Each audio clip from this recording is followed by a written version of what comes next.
Welcome to the Charlie Paparelli Show. I am Charlie Paparelli, and today we're going to be talking about moving from entrepreneur to philanthropist. To be sure not to miss any of these episodes, please subscribe at paparelli.com. You could just simply submit your email and you'll be alerted to when these weekly interviews take place. But as a bonus, you'll also get my Tuesday morning blog. So please sign up. This show is all about entrepreneurs helping entrepreneurs succeed. To this end, what I do is I interview leaders who not only built great companies, but also built lives of impact. And today's guest is somebody who's accomplished that rare feat. And his name is Greg Thompson. Greg is returning for part 2 of our interview, or I'll say our conversation.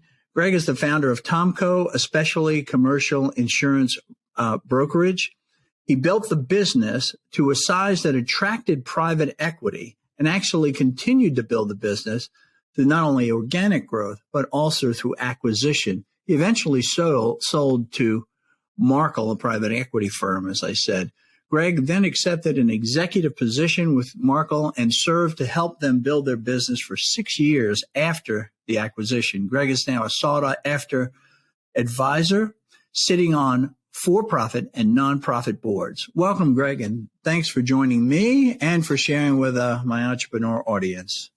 Thanks, Charlie. I'm happy to be here. So. All right, this is great. Well, thanks for coming back. You know, sometimes you never know. If I'm going to have a part 2, sometimes the pain was so great in part 1, they don't come back. But you did it. Today, what's that? It wasn't easy. It wasn't easy. Okay, good. Today what we're going to do is we're going to talk about, really go deep on your experience as an entrepreneur. First, a little bit about your early life and kind of what led you into the business. And then secondly, as you went from being successful in business, how you moved from this entrepreneur stage, in other words, the making money stage, to the giving money away stage, which is something that I think all successful entrepreneurs struggle with. We have the gift to make money, and so that's our mind share. Or mindset, I should say. But, you know, giving it away is that's a whole nother occupation almost. Yeah, I'm sure you found that too. Absolutely. Yeah. So we are in the insurance business. So maybe you could take me back to this trend. Tell me about where you went to school, you know, and how you got into becoming an insurance, I guess first an insurance agent and then eventually a broker. Right. Well, it was my undergraduate degree was in French. I did a junior year abroad program. And of course, graduating with a French degree is not the world's best way to get a job in business, which is really where I wanted to go. So why did you choose the French? Why did you choose a French major? Well, it's a long story. I'll try to keep it short. Just always loved languages. And I, in particular, when I was a teenager, I stayed with a French family and sort of fell in love with the country. Mm-hmm. My intention was to have a dual major of economics and French. And I got crossways with one of our professors in my college. And so I wasn't happy about that situation. And so I just went ahead and got a degree in French, although I'd taken a fair number of business courses. And so I was able to get in the MBA program at the University of Virginia after graduating from Washington Lee undergraduate. And after I got I'm sorry to interrupt, but what did your father do? Like your mom and dad? He was president of an insurance company. President of an insurance company. Okay. I never worked for, but he was president. He was in the insurance industry. But you grew up with conversations. You saw the meetings that he had, conversations at dinner. I'm sure it impacted you as a young man. Well, bear this in mind, Charlie. My grandfather was president of an insurance agency. My father was president of an insurance company. I bleed insurance red or black, depending on how you want to look at it. But then there's the other side. You know, you're the typical kid. Oh, insurance. I'm not doing that. I'm going to be a French major, right? Yes. That's what happened. What did Dad say when you said, I'm going to W&L and I'm going to be a French major? Well, actually, that wasn't my intention. I wanted to be a business major, but it got taken sideways when I got crossways with one of the professors in the business and economics program. But anyway, long story short, tell us a little. This is telling about your personality here, Greg. Okay, so why did you? How did you get crosswise with this guy? Okay, and why did you just sort of write it off then? Okay. Well, I came back from a junior abroad program, and I got full credit for the courses I took in France. And I was a pretty good French major. I was very good at French.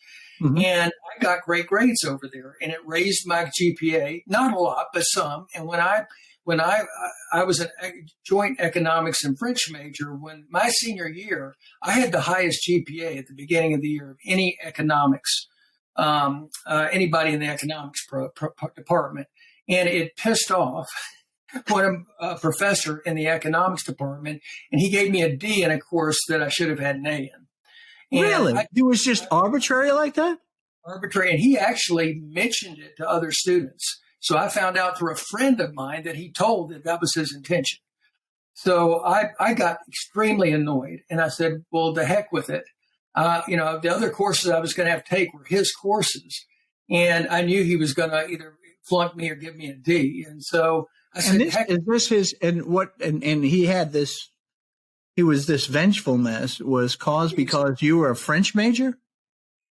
Because I had been able to he perceived that I went on this junior year abroad program. I got easy A's. That's his perception. And it raised my GPA. And so I was of all the seniors, I had the highest GPA in the economics department. Never mind, I took the hardest course in economics my senior year, made an A on it. For a guy who gives out 3 A's in a class of 30. But he was my advisor. I had no idea he had this vendetta for me. He was my advisor, and he gave me a D in an international economics course that I knew I'd aced. And so I went to Why did he have it in for you? That's really that's unbelievable. It seems like it was more personal than the way that you characterize it. As being, he didn't like that I got sort of an easy A and had the highest grades. There was something there. My gosh. I don't know. I honestly think that was the reason. He just thought that I had found a workaround to get high grades with very little effort. And that was his perception.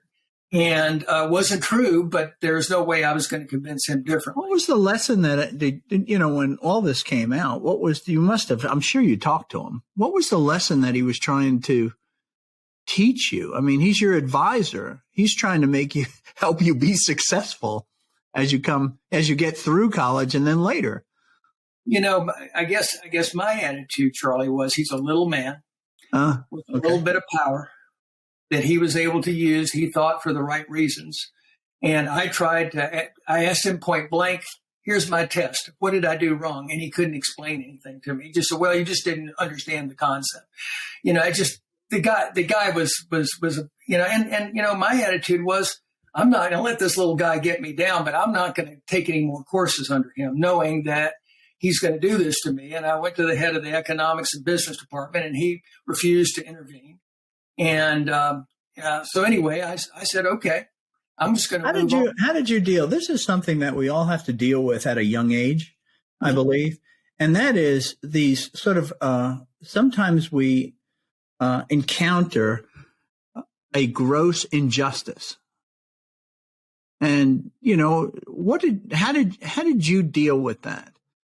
This is just flat out not fair. I mean, this was some arbitrary move. So how did you at that time, you were 20, 21 years old. Yeah. I can't remember, so long ago, Charlie, I can't remember. No, I'm digging into this because I think this is interesting for younger entrepreneurs that have this in their past, because we have this gross injustice. Like, why did you do that to me? Well, I'm a big believer that fair is for baseball. What did you say? I missed that. Fair is for baseball. What is for baseball? Fair. Fair is for baseball. In baseball, you have a bunch of umpires, and you get as close to fair as you're going to get. Okay. Life is not like that. And you're going to have people throw roadblocks in your way, and you can't let them pull you down with them. And it wasn't the first time that was going to happen to me in my life. It happened to me a number of times, and I think it happens to everybody. I'm not unique. And so so then you deal with this thing. Okay, so when someone throws a roadblock, and you said you had other roadblocks, what did you learn from this on how to deal with those more effectively? Well, I think I learned that, you can't let somebody who does something unfair to you win. And to me, if I had let it stop me from going to graduate business school, which was always my intention, then he would have won. I did concede. I did pull out of my economics major because I just knew I couldn't get a fair shake with this guy. But ultimately, I got an MBA from a great program. Why did you always know that you were going to go for an MBA, that you were going to go to business school? I mean, as a French major, that sounds unusual to me. I mean, I heard French majors go to take an LSAT and become lawyers, but I don't. You'd say you went into business. So from liberal arts to business, yeah. My dream was to go into international business. I fell in love with France as a teenager. I see. Okay. Living over there. And so my thought was to combine language skill with business degree. And so that was the way I was headed. And French to me was one language. I did also take Spanish courses. And to me, after you learn French, taking Spanish is like falling off a log. And so in any event, that was my plan, was to be an international business person. This is interesting. This, knowing a little bit about your background, this sounds a little bit like it's in A Wonderful Life story. That I was going to do international business, travel the world, and you wind up building something really nationally, I would think is what it was. Yes. So locally and then nationally, which I think is really interesting. So you go to business school. And so the purpose of going to business school was to go into international business. Yes. After part of your genealogy being, my grandfather was president of an insurance company or insurance agency, right? And then your father's a president of an insurance company. Yes. It's just clear, if my grandfather was a Marine, my father was a Marine, I'm going to be a Marine. All right. How were you proceeding through business school? What were you thinking about the insurance business? Yeah, I really wasn't thinking about going into insurance. My thought was potentially banking, because banking is so international in nature. Actually, the interesting thing about insurance, unless you're talking about reinsurance, in other words, insuring insurance companies for their excess liability, really primary first dollar insurance is very, very national and country specific.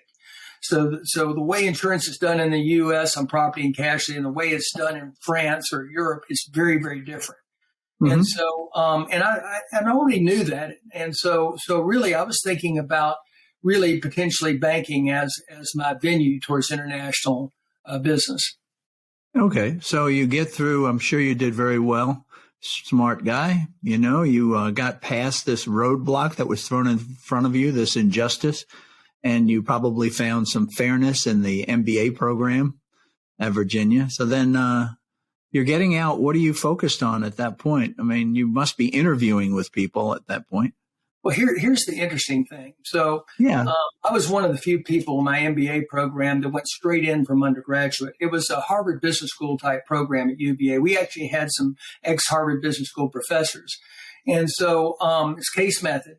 And, it really was, this program was designed for somebody to have spent 2 to 5 years in the real business world before they come and get their MBA. However, I went to, since Charlottesville was close to Lexington, Virginia, where I was going undergraduate, I went there and I visited numerous times and interviewed with the professors. And I pled my case. And, because I was kind of unique. And ultimately, I sat down with one of the professors, and he said, we've thought about whether we should admit you into this program. You're an exception. Almost everybody's had real business experience.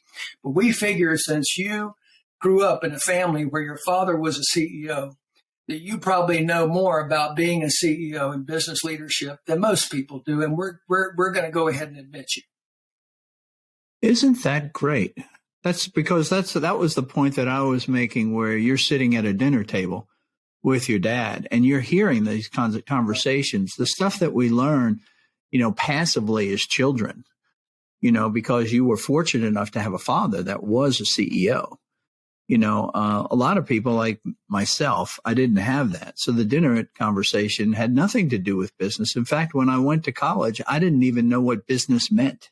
So it's, and I think as a lot of our kids and all, they just don't appreciate, the environments that they're growing up in, that they're so fortunate to have those conversations. So they let you into there. When you pled your case with them for that MBA program for admittance, did you plead leading with my father was a CEO? I can't imagine that happening. No, I was too young to understand that would make a strong case for me. I was way too young for that. But my father really pushed me to go straight in from undergraduate. He said, son, if you get out there and work and you start getting a decent paying job, you won't want to go back and take a step back, in your lifestyle. And so he was pushing me. And so I went up there and said, okay, I respected my father a great deal, and I was going to, listen to his wisdom. And so, I just kept interviewing more and more professors and kept coming back, and they kept talking to me. And ultimately I got in. What was your pitch? Like, when you remember, I'm going to make my case. What if you had to say, this is what I rested it on? Now, there were 15 points, but this was it. Well, I think I pled the international case. I'm good at languages, obviously, and I really want to be an international business. And I think because I have a French degree now, I need to get a business degree in order to be able to do that. And to me, UVA was going to be my medium to accomplish that. Isn't that something? I have a friend of mine who, very successful entrepreneur like yourself, and he went for his MBA to learn to do international business in Germany. Meanwhile, he doesn't know any German. So they put him through a 6-week intensive course where he was supposed to come out speaking fluent German. And after the first week, the professor came to him and said, you're not going to make it. You need to drop out. And he pushed on, and with help from some, advisors, some other people, he wound up getting that degree. He became fluent in German, and then he took the MBA. And wound up working in Germany. So, but you got to want it, like you're saying, which is really great. So then what happened once you got into the MBA program? Well, I loved it. It was a Socratic. You're the guy with all of the idealism, the young man, and no experience. I have no experience, although I had summer jobs, and my more recent summer jobs had been business related. So done some internships. So, and between my experience with my father and his leadership as a business owner, and some business related summer jobs, I think I knew more than the average bear coming straight out of undergraduate. But in any event, I loved it. It was a great program. I've never enjoyed school as much in my life as those 2 years of business school, because the way they taught under the case method was we didn't really have textbooks. We had business cases that we would review, 3 cases the day before class, and you could be called on randomly to present that case to the entire class. And so you had to study all 3 business cases. Sometimes it's marketing, sometimes it's finance. But what I loved was I would work hard the night before, and I'd come up with an approach to each case, this solution, plan, business plan. And then I'd go into that classroom and I'd hear 40 other ways to solve that business problem from the other students. And then the professor at the end would wrap up in the last 5 or 10 minutes with what they considered to be the best practice way to solve that problem. And I tell you what, I would be walking home from school just ideas swirling in my head about so many different ways to approach a problem. It's one of the greatest mental exercises you could possibly have, not just for business, but just in general. That you make an MBA I have never heard a summary that clear and that compelling. So that you really do make a great case for an MBA program that's case based, okay, versus just textbook based. That was fantastic. So thanks for that. Hopefully that's an encouragement for people. Well, thank you. The case approach is designed for general management. Okay, You're not going to come out of that program and be a financial analyst, or unlikely to be. It is really designed for general management training. That's interesting. So other MBA programs are more geared to finance. Yes. Like if you go to the Wharton School, that's a finance. Are they going to be case-based too? Yeah, these days, all the business schools do some case method. Okay. But there are some that are quantitatively oriented, like Wharton, and another one would be Kellogg. Okay. And so there's a number of programs out there that are very quantitative in nature. They'll do some case method, but a lot of it will be financial analysis and number crunching. I mean, very sophisticated number crunching. But this was a general management program, which is what Harvard Business School is too. Okay. So the schools basically, when they talk, they're saying you're going to get an MBA. It's almost in finance. Okay. If you're talking about Wharton. Okay. Or you're going to get an MBA in sort of leadership or general management. Right. Those are your options. Yeah, it makes a lot of sense. So you get to the end of this MBA and now you're filled with ideas and enthusiastic and have great confidence. You could basically solve any business problem because young people feel that way, right? We know it all. We have great analytical skills. And now you got a good network too. You come at it. Where did it go? Well, it's interesting because I thought, it's 1975. Now, remember, 1975 was the last great recession before 2008. So I'm coming out, I'm an MBA grad that has no real business experience. And all the guys I'm competing with from my program, almost every single one of them has extensive business experience. It's a huge recession. And the companies were not hiring like they normally would be. And so I was at the bottom of the barrel, and I was getting very, very little interest in terms of interviews and that type of thing. So I'm starting to get depressed, but through the luck of the draw, I can be, some of us can be very lucky, and I was very lucky. My brother knew somebody who was a professor in a program in France, a business school called INSEAD, European Institute of Business Administration, the Harvard Business School of Europe. Okay. And they were looking for a faculty assistant that could speak fluent French, that had been to an case method MBA program. Wow. I was the needle in the haystack, and my brother would get me introduced to this professor at INSEAD. And they hired me to do a 2-year stint in France, in Fontainebleau, France, as a faculty assistant in their finance program.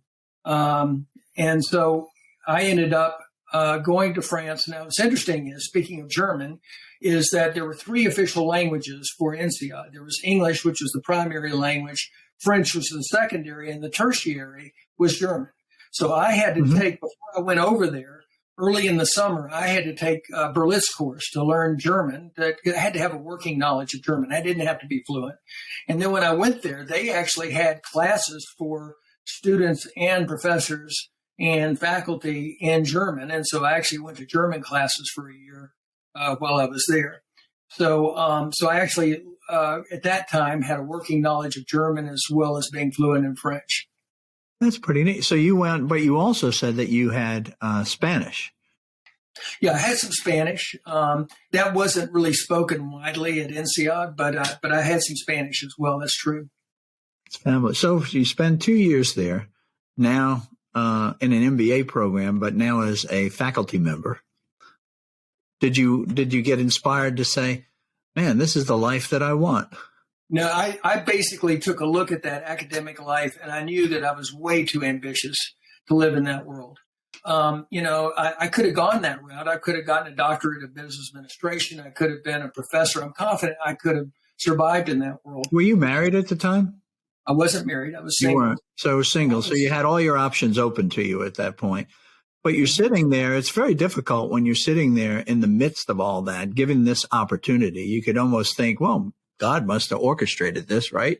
I couldn't find anything in this we were in high inflation in the late 70s with, as we got into the early 80s, interest rates that were up to a prime rate of 21%. So like you said, there wasn't a lot of opportunities there to find jobs. You took whatever you could get. So now you're in academia, and you got all these people probably encouraging you because you're a smart guy. I'm sure they were encouraging you to continue on that path.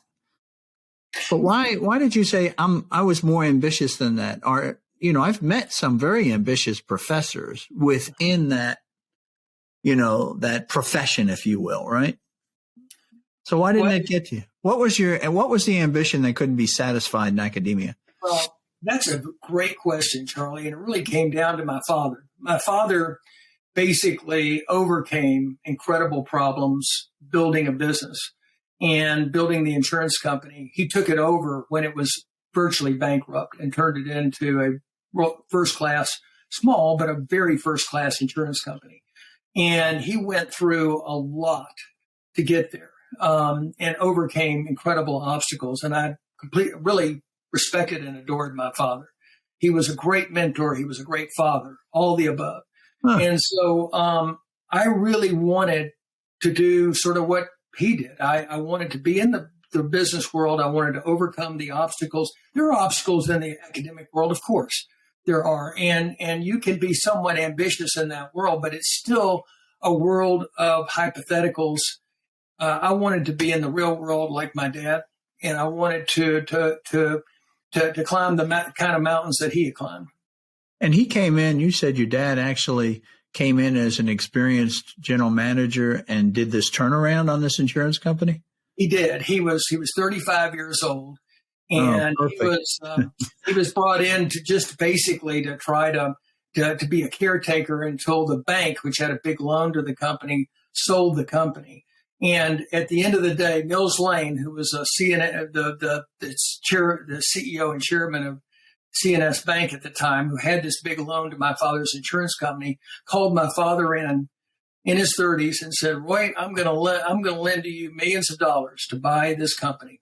I'm going to sell the company to you because you're going to turn this baby around." And he did. Wow, you don't see bankers having those conversations anymore with 35-year-old prospectively successful people. That's fantastic. And it was, so then how did that, okay, so you were inspired by that. And yes. Here you are in your second year, and were you in Paris? Yes. Well, I had an apartment in Paris, but I commuted to Fontainebleau, which is about 30 miles south of Paris, where Institute was located. So you're in your second year. This isn't going to be your career. I get that. I don't want to, one of the things I always say is when you're early in a new career like that, you kind of look around at the people that are successful and you're asking yourself, do I want to become one of them in 10 years, And if the answer is no, then it's like, oh, shucks, I got to start all over here. Yes. So what do you do now? Well, after the 2 years in the program, it was a wonderful experience, just a wonderful experience. Bear in mind, one thing I might mention, I was 23, 24 years old. I was younger than most of the students in that program. And I actually wrote a business case that's, I think still, I don't know whether they're using it, but it's still in the Harvard Business School library of business cases, and presented it to a class. I didn't do much teaching, but I did actually teach my own case. So it was an interesting experience. I got invited to both the student parties, where I was usually one of the younger ones, and then I got invited to the faculty parties, where I was definitely one of the younger ones. So it was a really unique experience. But at the end of it, to answer your question, my plan was to go into international banking. I felt like I was in a perfect situation. I've lived abroad. I speak fluent French, passing knowledge of German, passing knowledge of Spanish. I thought that I would be a great candidate. What I didn't count on, and so I ended up going to before my job was done, about 3 or 4 months before I was going to finish, I went to New York to talk to international banks. Now, here is where my youth betrayed me, because what I did was I talked to the people in the HR department of these banks. Well, the problem is these big international banks, many of which have much larger domestic operations than international. The HR department has they have a block, that they have a box they're looking for. Graduate from this program, go this way. They totally suspected that my 2 years abroad was just all fun and games, and that it was useless, and that they wouldn't put anybody in international banking till they had gone through the domestic training program and spent years in the domestic branches of the company. That's the way the HR people thought. Now, looking back on it, I discovered later that there were people in the international department that would have loved to have talked to me. But instead of going around the HR department, I didn't know that I needed to do that.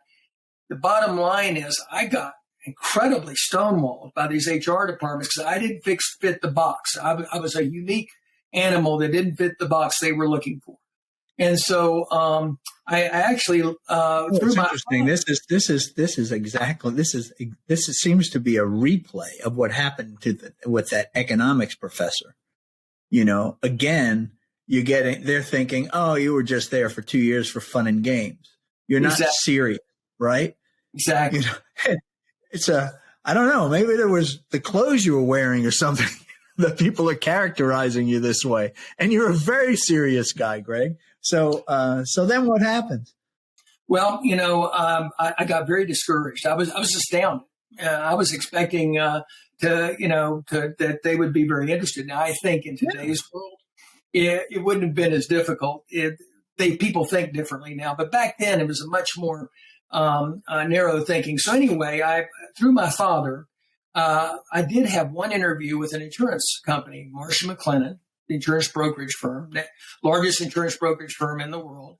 And I talked to some people in their international department in New York City through connections from my father.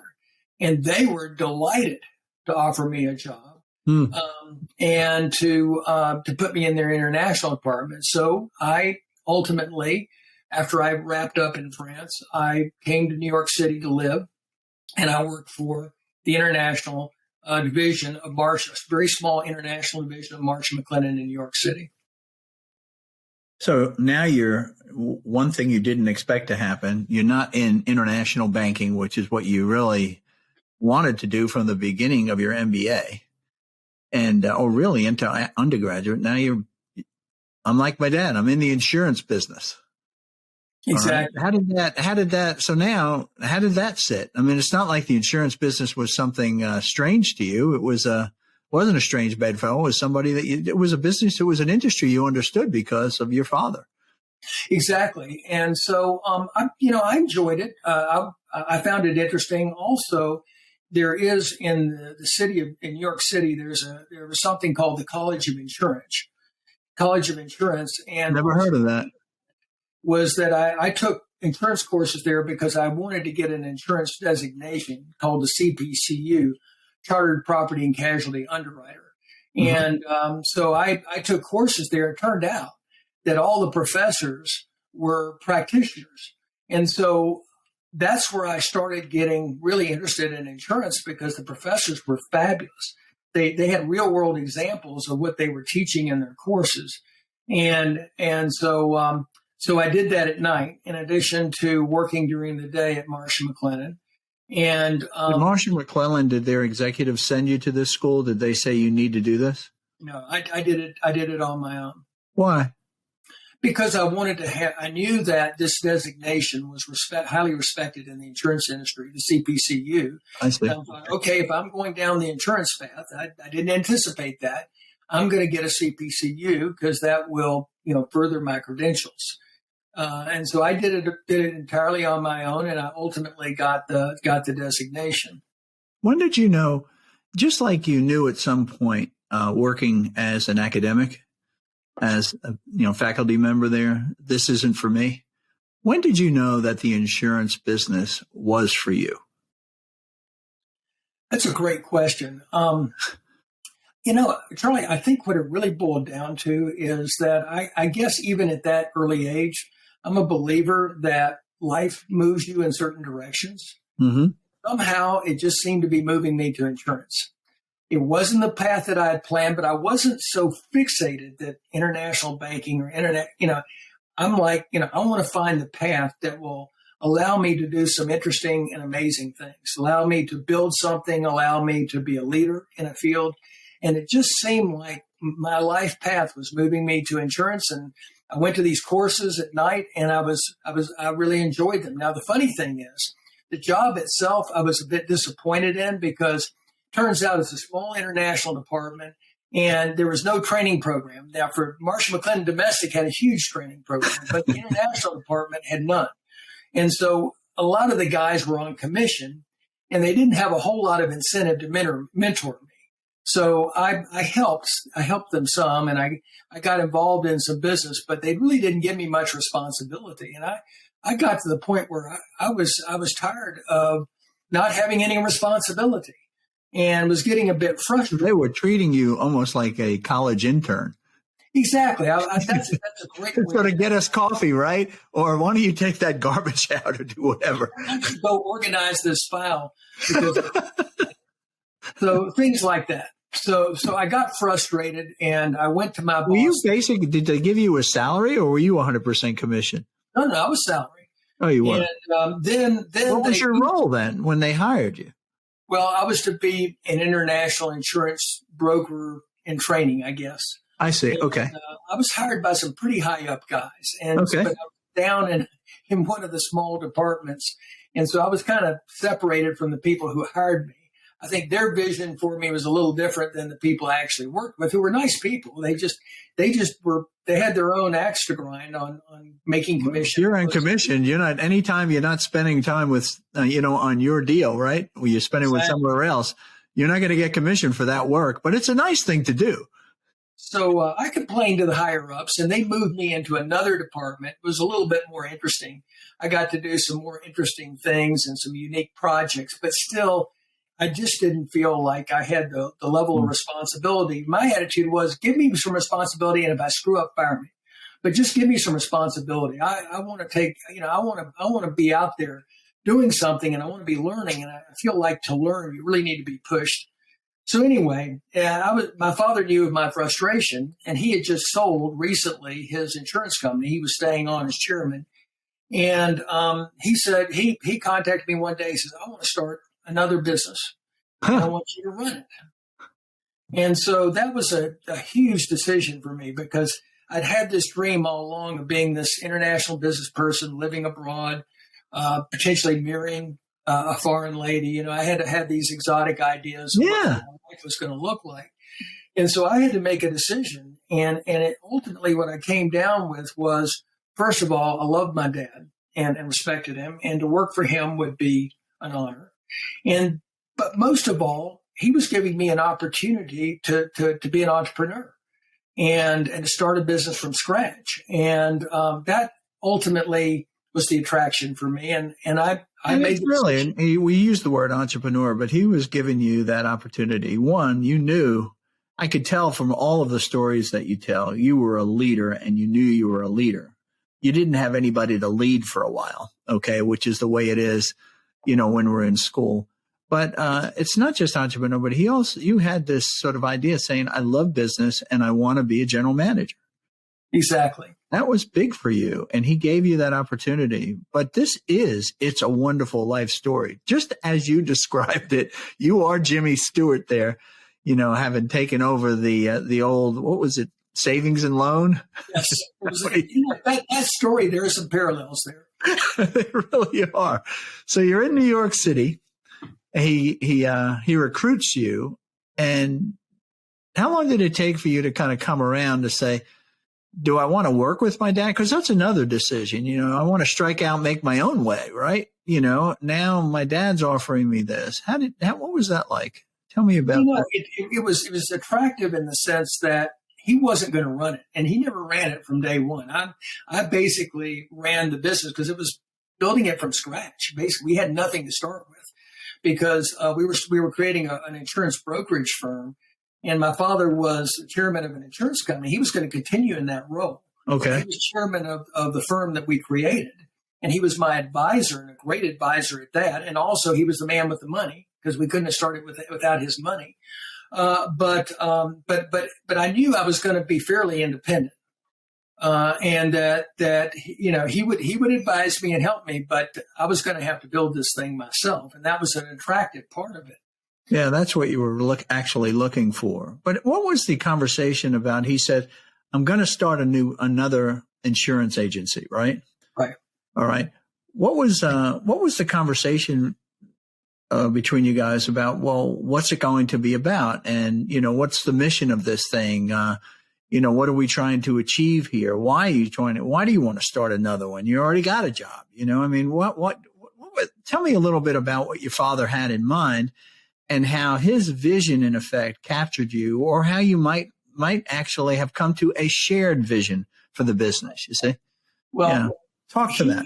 He had a vision, and his vision was that I would come down and he would provide the money and I would provide the sweat equity, and we would build something really amazing. And he told me, and this is something that I look back on, and I can't even believe it. The insurance company was small, but it wasn't tiny. They had 40 employees. They were doing about $40 million in premium at the time, which seemed like a lot to me at the time. And he said to me when we started, he said, someday Tomco, the company we're creating, will be bigger than American Southern. When I sold Tomco, we were 4 times the size of American Southern. Okay. And we were 110 employees, and they were still 40 employees. So, he had this vision of what we were going to build, but I practically laughed. Why was there, I always ask this question when I'm talking to entrepreneurs that are building a business, especially and this is my sweet spot, these services companies that already have markets that are buying the product. Okay. Right. That's most services companies. It's so the question I always ask is, why is there a need for another, in your case, or I'd ask your father, why is there a need for another insurance company? What are you going to do differently? Why you? Why this? Well, I think my father had seen that there was opportunity in what they call the excess and surplus lines insurance field, which is an area of sort of, non-Main Street insurance, handling unique types of risk. And so he had seen that there was a lot of that business out there and it was growing. And it was a need that wasn't really being satisfied by most of the mainline insurance companies then at that point. That's right. And so we were. That was the gap. That's what I'm talking about. You got to have one of those things that says, yeah, we can go there and we could be this big in this space. You see, get started, right? He wanted to be in non-standard insurance, I see. Okay. Casualty, unique types of exposures that your mainstream insurance companies, the Travelers, that us whatever wouldn't normally handle. And so he thought a brokerage firm could really take advantage of that. So in any event, the first thing he did was to send me to London, because what he had already started the company on a very small scale, and he was handling a handful of risk, non-standard risk, and he was placing them in Lloyd's through a broker, and very small number of transactions, but it was a beginning. And explain what Lloyd's is for people who don't know what that is. Right, Lloyd's is an amazing Lloyd's of London, yeah. In London, and what Lloyd's is, they date back. Good Lord, they date back 400 years. They were one of the first insurance operations in the world, and what it was initially, Lloyd's started out, and I'll try to make this brief. They started out by a bunch of wealthy guys in a coffee shop talking to captains and owners of ships about insuring their cargo wherever in the world they were going to go. And they actually would put up a sheet on a bulletin board, and some guy would write, I've got a cargo of this, I'm taking it to this port on this date and blah, blah, blah on this ship. And then some guy would go up there and say, I'll take 20% of your exposure for this rate. And then somebody would come in, I'll take 10%. I agree with the guy who just put the 20% down. I'll give 10, I'll give 5. And people would sign their names on it. Fast forward to current day, basically Lloyd's became an organization where a number of private individuals would sign up to be part of a syndicate, which would be a group of individuals that would insure risk in a similar basis. You take a line slip at Lloyd's and you fill it out, and the lead underwriter decides what the rate is and takes a big percentage, and everybody else takes a smaller percentage. Well, then fast forward past that was the Lloyd's I knew 40 years ago. Today's Lloyd's is all corporate. They got rid of the private individuals supporting syndicates. Now insurance companies support syndicates and invest in syndicates. So it's instead of individuals now, it's insurance companies. Individuals, because Lloyd's went through a period of time in the 90s where it really was a lot of the syndicates were losing money, and people had to pledge their personal assets, and a lot of people went bankrupt. No kidding. And so, because the one thing that they're famous for, Lloyd's of London, is they will insure what mainline insurance companies will not insure, right? They'll insure the uninsurable, right? Kind of a thing. They specialize primarily in non-standard commercial insurance. That's what. Okay. So anyway, he sent me to London, and I worked for a brokerage firm in London and walked the floor in London and would take line slips like the old pieces of paper that were on the bulletin boards in 17th century coffee house. But I would take it to underwriters, take a risk, and the underwriters would take percentages, and the lead guy would put down a rate. They call them the following syndicates, would take smaller percentages following the lead guy who was the expert in that field. And I would place risk in London. So it was wonderful because I went to this brokerage firm, and I think the intent was for me to be a lowly intern that got the coffee and organized the files, but they had just lost 2 young brokers and they were shorthanded, and they put me on the firing line immediately. And I loved it. And I right place, right time, right? Exactly. And I for 6 months, I walked the floor of Lloyd's and placed risk. Many times I'd take a risk to an underwriter, and I barely would understand what I was trying to place. And the underwriter would walk me through it because he knew I was from U.S. and that a lot of Lloyd's business was from the U.S. So they were very understanding and supportive. And the underwriter would educate me what I was trying to sell him on. So, but it was fabulous. I learned more about insurance in that 6-month period of time than any other time in my career. And that's actually on the ground learning. I mean, this is what insurance is that we don't know today, right? It's all sort of financial transactions and a couple of agreements. You don't see it, but you were I love that you were talking to the underwriter. Ocean Marine, I did excess liability. I did bullion shipments in the Mediterranean. The list goes on. And I was exposed to a lot of different fields of insurance. And you were actually pitching these things, these needs, you were pitching them to underwriters? Pitching them to underwriters, yes. And the underwriters would basically, they're sizing up basically the risk of what they might insure that you're presenting them. Yes. I see. Okay. Wow. How did they, in Lloyd's of London, what did you see that they did? Since these were sort of, like you said, these were fairly odd cases. It's not your basically getting insurance for your local grocery store, right? When you're talking about, I don't even know, you used some word like buoyancy thing, and I don't even know what any of that is. But I mean, these are odd cases. How do they size up the risk that they were undertaking? Well, most of the syndicates had a specialty. Okay, so you knew that syndicate ABC, for example, was very knowledgeable in truck physical damage in North America. Okay. I see. Okay. If you had a truck physical damage risk in North America, you would take it to this guy, and hopefully he would quote a rate, and he would take a lead position on it. Typically, that's like 20%. of the risk. And then you would go to the following, what they called the following market. You go to other guys who maybe had other specialties, but would take pieces of other risk. And they trusted the guy that he knew his business. So-and-so knew his stuff. Yeah. And they would back him, and they would give a 5% line or a 10% line. This sounds so much like angel investing, I can't tell you. Okay. And venture capital kind of work. This is how it works. And the underwriter gets the lion's share, right? That's the sort of 20% carry, if you will. I love this. So business models that work.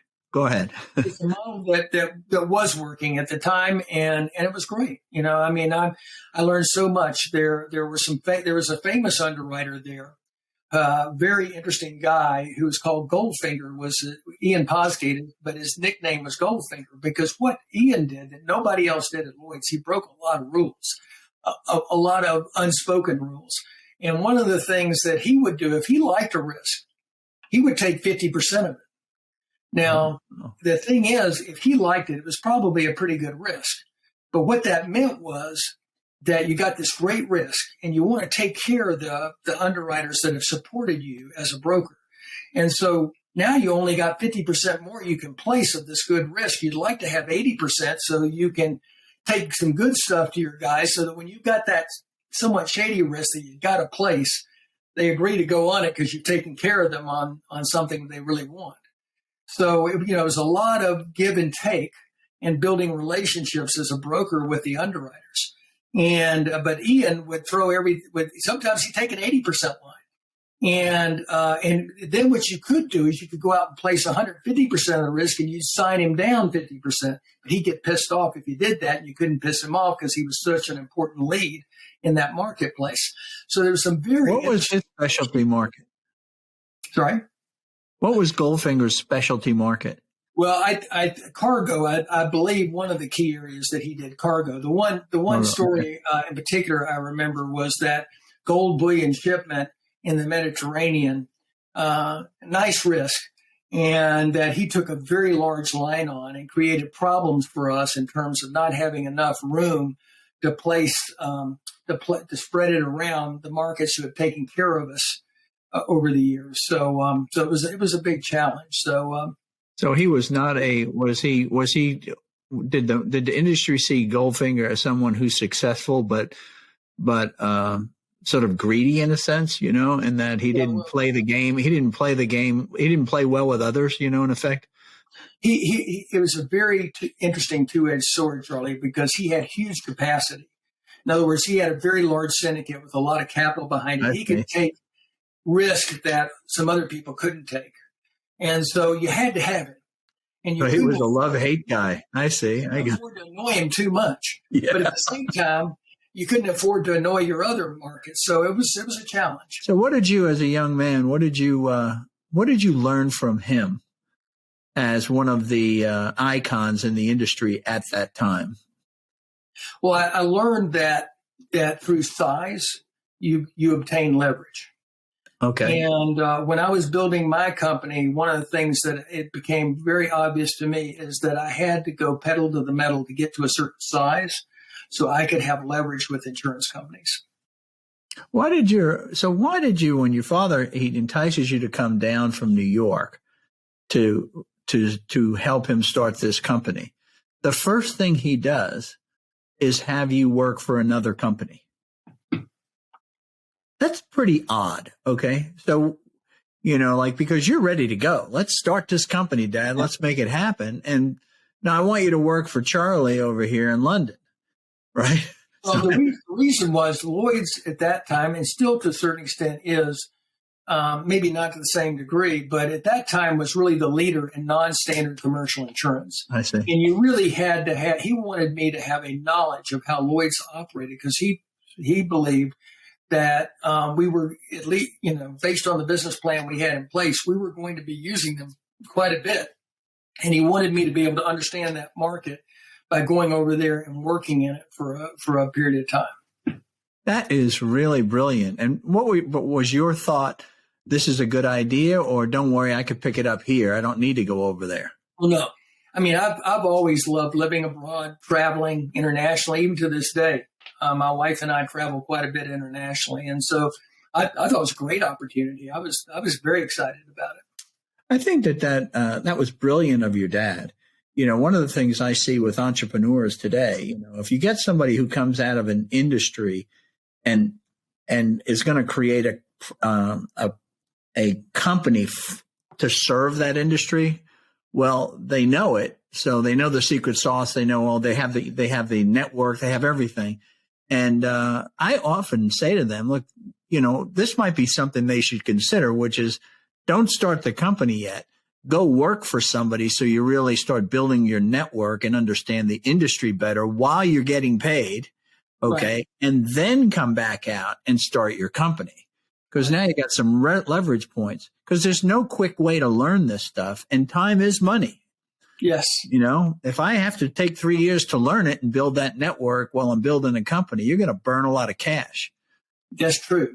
Yeah. So when did you know it was time? And when did you and your dad know, I guess, that it was time? Okay, come back home, son. We're going to do this now. I think we had agreed with the firm in question that it would be a 6-month job. Quick. Okay. Over there. And so in that 6 months was enough time to get, especially because they put me in the front lines, to get a pretty good working knowledge of how Lloyd's operated. That was great. So then you get back. What happens now? He did sell? You said he sold a couple of deals. He had a couple of contracts. What do they call policies that he had written, right?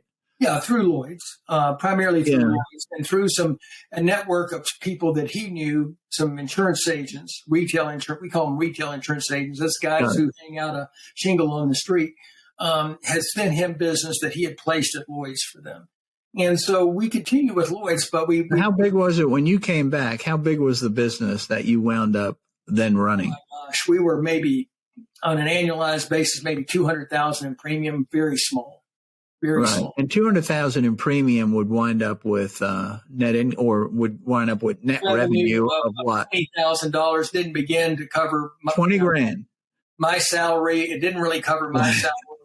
Or, I did have a part-time assistant the first year. And so, we had the usual expenses of any business. So we were losing money pretty much from day one, but we were a startup. What year was this? This was 1979. And what were you getting paid now from Dad?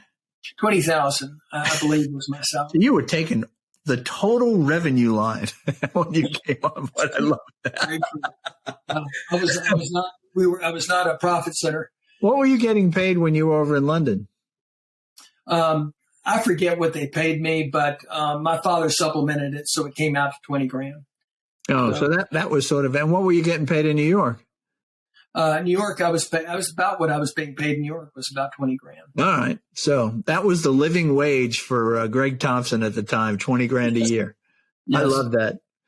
All right, so then what happens? So you come back and now it's yours. You got $200,000 in premiums. You understand you've got your network in London through Lloyd's. You understand the underwriting process because you've seen it firsthand. What do you do? Well, we naturally wanted to grow. And so we started trying to develop some relationships with some domestic insurance companies because there's certain types of risk. We wanted to expand beyond the Lloyd's business. And there are certain types of risks that you couldn't write with Lloyd's because you needed to have a domestic company just by regulation. I see. And so, for example, we found a domestic insurance company we started writing dump truck business with and that sort of thing. And so my father, through his excellent network, introduced me to some insurance companies that we could do business with. His insurance company we couldn't do business with. He wanted to keep that arm's length, and I think that was appropriate. My brother was at the time was the number 2 guy in his insurance company, and so he wanted to keep those completely separate, arm's length, and we did. So anyway, we started. I got a little bit of a sidebar for you here that I want you to address. Okay, for some of these entrepreneurs, particularly those entrepreneurs that are coming out of school and haven't been in business for a while. One of the things that you've said, and you said this a couple of times, my father's network, my father's influence, my father's brand, in effect, he introduced me to certain people, right? He broke through for me.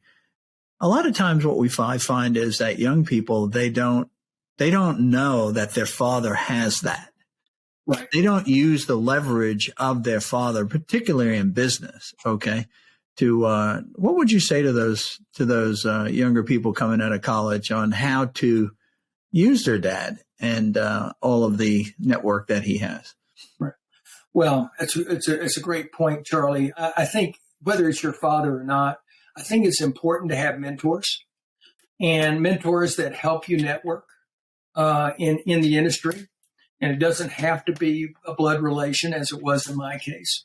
But one of the things, it's very interesting. I've mentored a couple of young people, and I still am.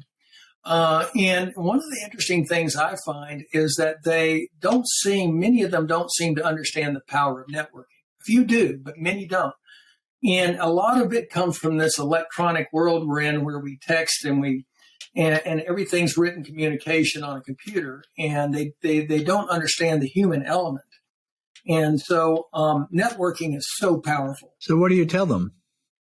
So I tell them, I said, for example, I have a fella that helped him financially. His dream was to become a helicopter pilot, and I helped him do that. And then I have really pushed him to get to know some successful helicopter pilots and connect with them, to find jobs, to find out where the opportunities are for pilots and that kind of thing. And so, but he's been very reluctant to do that. It's very funny. This generation doesn't. Many of the I don't want to paint too broad a brush, but many of them don't understand the power of networking and knowing other people. And you're talking about like build relationships face to face, exactly. That we meet with each other, that we're not just connected on LinkedIn. Exactly. Right. Okay. So, let me give you Why an do you example. think that this young man is reluctant to follow your advice and to meet with these to contact and meet with these people? I don't completely understand it myself, but I think that he comes from but the net of it is he doesn't see value in it. He comes from a digital world where that has not been emphasized. Human relationships have not been emphasized. But I've had other mentors beside my father. My father was by far the number one. But I've had other older people who have helped me through my career, advised me, connected me with some people that I needed to get to know. And I think that it's really important. I was going to ask you, what did you look for when you had all these mentors as you go through? What did you look for in mentors? Okay. And why did they care about Greg? Because that's one of the things that people are concerned about, I think. So how does that work? So what did you look for? And then how did you build that relationship, if you will? And so that you got the value that you were looking for. And you gave value in some cases, right. I'm sure. Right.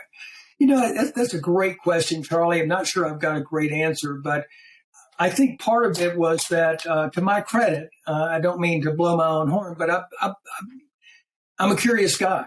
I ask a lot of questions. I try to be humble. I don't try to act like I know everything. And I think some people took me under their wing because they kind of like that. They like the idea that this young guy was interested in what they had to say, asked questions, and was curious. And I think that has something to do with it.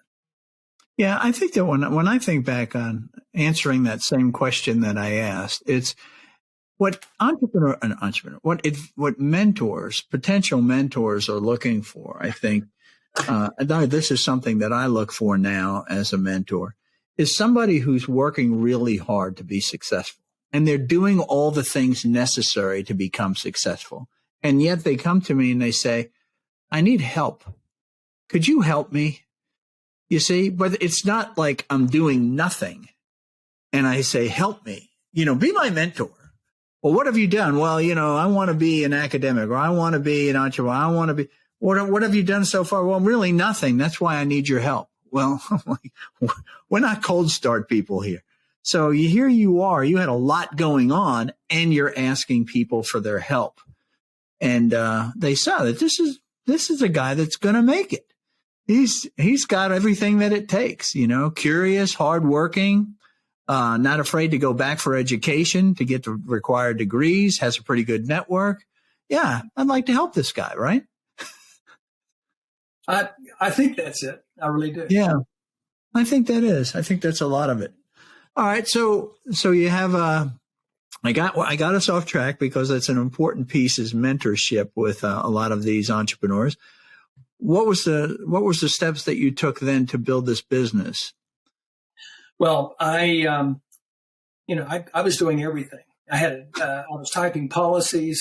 I was myself and a part-time assistant. So you can only imagine, I was doing everything to try to build the company. I made a lot of mistakes in those early years, Charlie. And, part of it was that I'd only spent 2 years working for an international insurance brokerage firm, very different from the business I was handling. And a lot of it, I didn't know what I didn't know. And so, made a lot of mistakes. I did some business with some insurance companies in retrospect that weren't the best partners. And I later on, as I got older and wiser, I would know to avoid them. It is interesting, though, when we come out of the ground like that. You call them mistakes, but I always say when we're starting a business like this from scratch as an entrepreneur, any revenue is good revenue. Mm-hmm. And then once you get to cash flow positive, then you spend the rest of your career growing revenue and increasing the quality of the revenue. But you got to get the cash flow break even, right?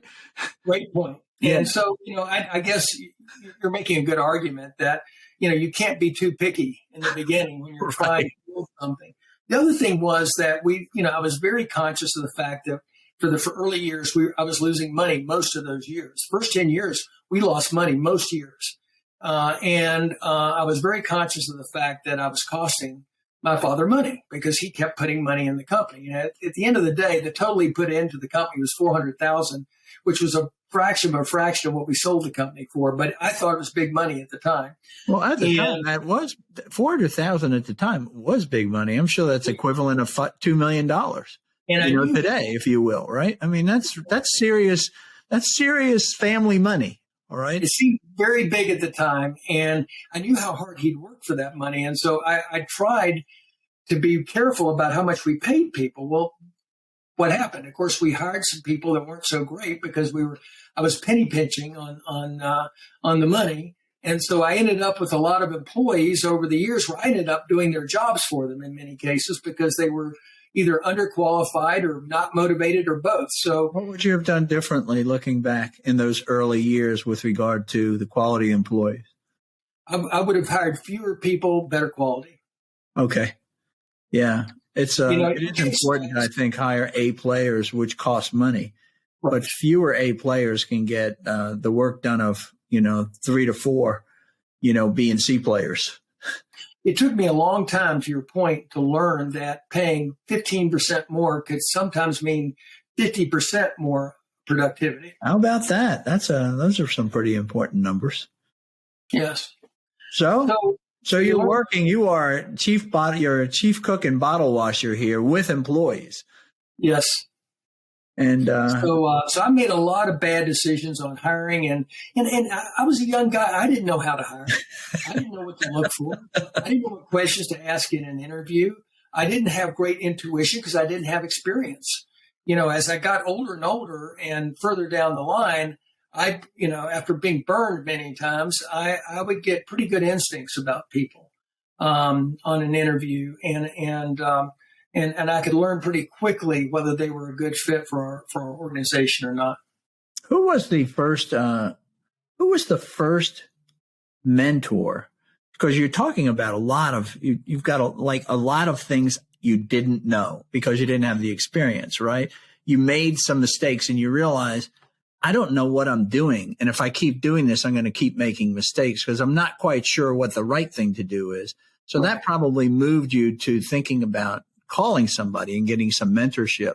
Who was the first mentor back then that you went to that had an impact on you, getting you sort of more right tracked, if you will, as a young general manager? Well, I'd say, again, my father was by far my primary mentor. Right. And especially internal management, I leaned on him a lot. But in terms of understanding the industry, a little bit different from the hiring aspect. Yeah. Understanding the industry, there was a guy called Jerry Shaver who had worked for an insurance company that specialized in programs up in the Northeast. And somehow, I think I approached his insurance company to do business with them. And he and I became personal friends. And he really coached me on what the specialty insurance business, what it looked like. And he ultimately helped me, along with my father, to figure out where we fit in, how we could do something and have a true competitive advantage. As it turns out, insurance brokerage, there was a lot of competition in the Atlanta area. And we were initially local or in the Southeast. And this guy introduced the concept to me that what we should do is look at specializing instead of, general non-standard commercial insurance, lots of different types of insurance industries, focusing on an industry. And that's what his company did. And he meaning a vertical market focus. A vertical market focus. Okay. And it was about this time when, in line with Jerry's advice, I started noticing companies popping up like Toys R Us and PetSmart and retail companies that specialized in a very narrow field. And I saw how successful those companies were. And I thought, why can't we do that in insurance? So my father and I, with advice from Jerry, we ended up completely at the late 80s, completely changing our business model because we were up until then losing money almost every year. So this is 10 years. 10 years in. And you're still losing money. Still losing money. Not a large amount every year, but some. Wow. Okay. So we're like, we got to find a new business model. And so the business model was, let's specialize by industry. And we approached an insurance company, Reliance Specialty in Philadelphia, about doing a number of things. We had a dump truck program, this, that, or the other. And none of it seemed to resonate with them. And then one day I get a phone call from the guys up at Reliance, and they said, last time we visited you, we noticed that you had a fair amount of daycare center business locally, and we want to do a daycare center program nationally. Would you be willing to do that? And we did. Yeah. And ultimately, it became very, very successful. And the change in business model was astounding because our hit ratio on new business on the general non-standard was like 15%. Our renewal retention rate was like 60%. There were numbers for the specialty business, the really industry specialized business, the daycare center business, 40% hit ratio on quote to bind on new business and a 90% renewal retention rate.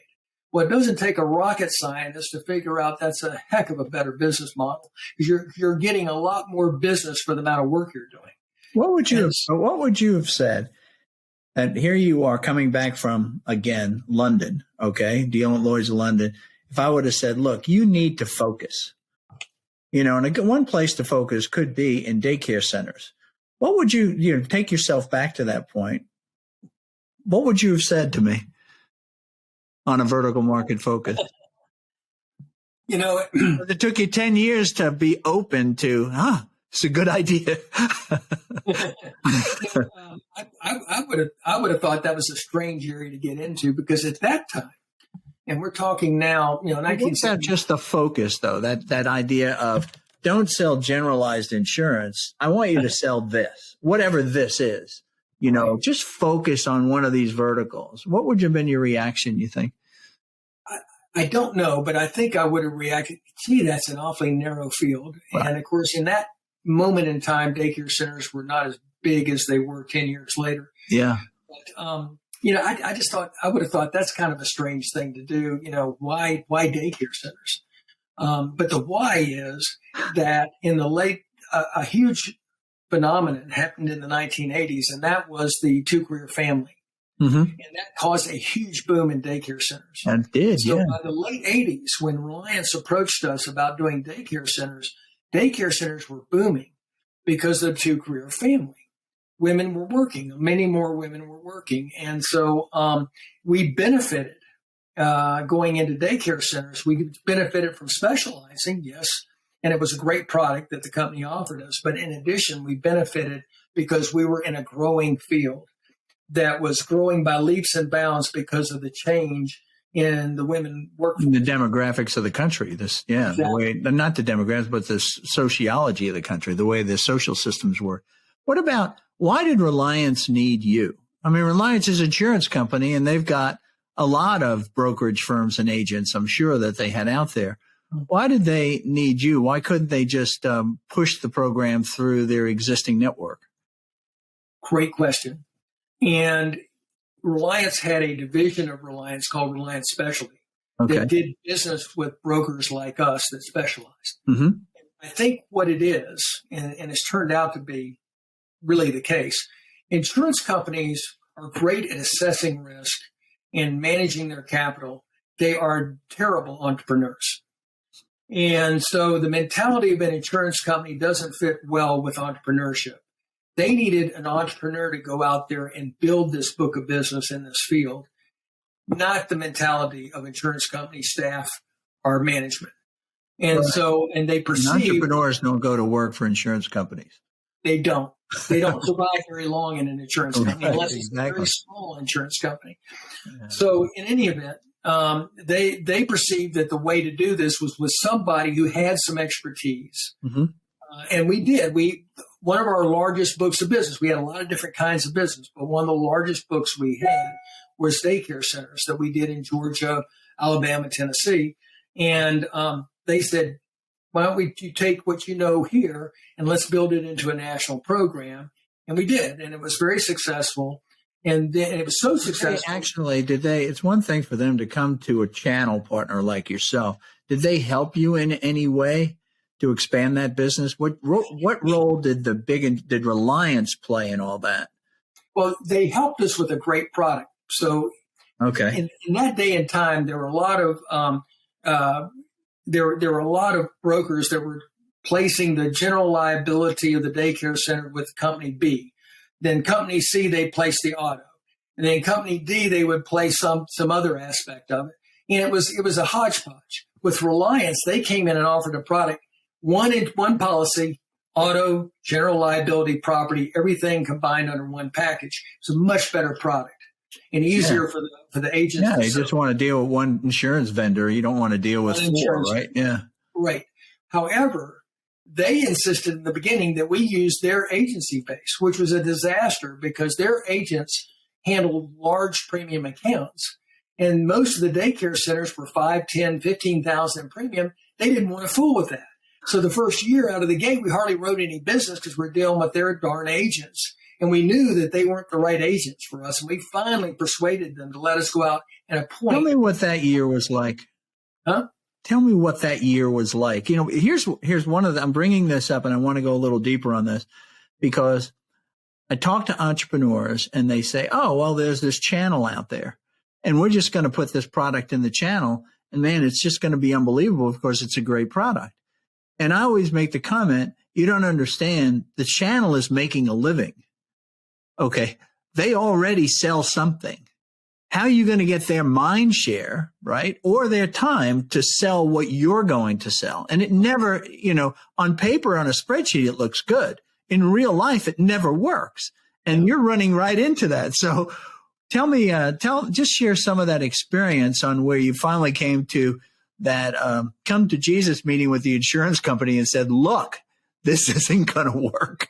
Yeah. Well, here's the funny thing. Here we suddenly get this nationwide contract for daycare centers, fabulous product. We feel like this is our breakthrough. We got it made. We're going to be making money hand over fist, right? So, the confetti's flying. Always the conclusion on a big partner, but go ahead. We're there, time to celebrate. And then we discover that they're forcing us to use their agents. And we can hardly write any business because the agents don't want to fool with the small premium.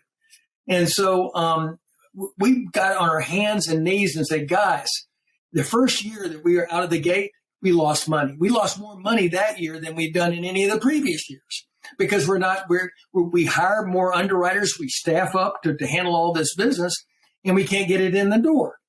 And so What was So the pushback you were getting from the agents? Because you're calling all the agents, you're saying, "Come on, man, call on this guy. This is a great product." What did they say to you?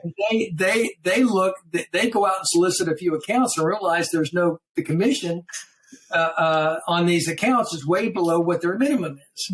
Right, so it's not worth their time. Not worth their time. Yeah, there you go. But we knew that there were smaller agents out there that would be happy to write this business with us, and so in any event, we begged and begged and begged and pleaded, and finally they conceded. And then the next year, we spent a lot of money advertising insurance agencies. Because now you got to create a new channel that they don't have, right? Exactly. So we had to create the new channel. We spent a ton of money on advertising. Once again, we lose money in year 2. So all of a sudden, this great success is like we're losing more money than ever. But finally, in year 3, we built up enough agents. We really started taking off. And in year 3, we did make money.